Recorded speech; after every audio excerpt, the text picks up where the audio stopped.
Hi vlog! Char. So yun, another day, another luto tayo for today. So ngayon lang tayo magbablog-vlogan. So ayan, kung interesado kayo, you can watch this video.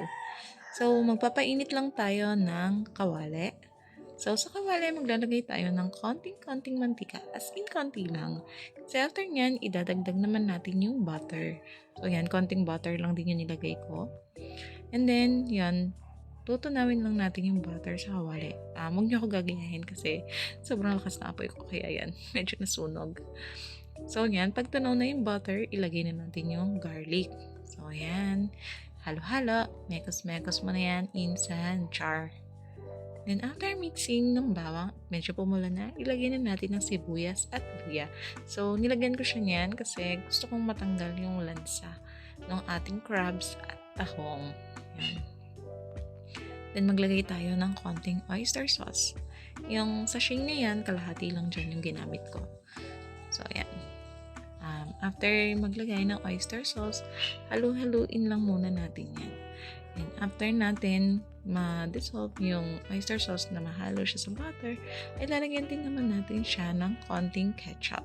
So, yan. Pambalance lang naman yan ng lasa ng ating niluluto. So, konting-konti lang talaga. So, depende naman din sa inyo kung gusto nyo meron or yung iba ginagamit tomato sauce. So, yan. Halo-haluin lang natin yan hanggang sa mag-mix na siya. So, mekos-mekos mo na yan insan. After niya, naglagay naman ako ng kalahating Knorr shrimp. So, hindi ko na siya napakita sa video, pero andyan na yan. Ayan. So, halo-halo lang natin yan. After nun, ilagay naman natin yung napakuluan na natin kaninang tahong. So, yan. Tinanggal ko na rin yung kalahati ng shell para at least madali siyang haluin. So, yan. Isunod na rin natin yung crab. So, napakuluan ko na rin yun kanina. Kaya, pwede mo na din siyang ihalo. Ang advantage kasi niyan is pwede mo siyang pakuluan lang ng bahagya and then pwede mo na siya kainin. Unlike kung hilaw pa, medyo kailangan kulo-kulo pa. Yun. So, add na din tayo dyan ng konting Sprite. Yan. Yung iba, gusto nila maraming sabaw. Yung iba naman din, ayaw nila ng masyadong sabaw. So, dun lang ako sa mid. Char. Ayan, hindi ko na naipakita pero nilagay ko na din dyan yung napakuluan kong mais. So, mekos-mekos na yan ni Insan, Charis. Yan. So, halo-haloin lang natin hanggang sa mabola mo na siya, char. Hugot, pero wala sa hugot, char. So, yun, halo-haloin lang natin hanggang sa ma-mix natin yung ating mga sahog.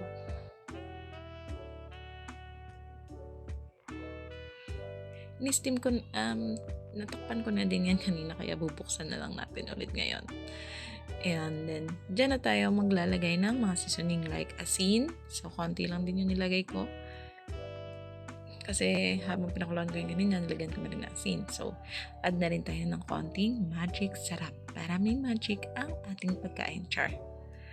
So, yan. Add na rin tayo ng paminta. So, gusto ko madami paminta kaya itaktak mo na yan. Yan. Itaktak mo. Ibuhos mo. Ibuhos mo lahat, char. So, yun, after natin malagyan ng mga pampalasa, ay hahaluin na natin ulit itong ating niluluto. Siyempre, para ma-mix din natin yung mga inilagay natin na yung ating mga inilagay na pampalasa dyan. So, mix-mix lang natin. Yan. So, after naman nito, konting pakulo na lang. And then, pag nakulo na siya, pwede nyo na din siyang serve sa inyong pamilya. So, eat moderately guys ha. Baka mamaya pabukit ng bato. Charis. So, eto na yung ating finished product. So, eat well!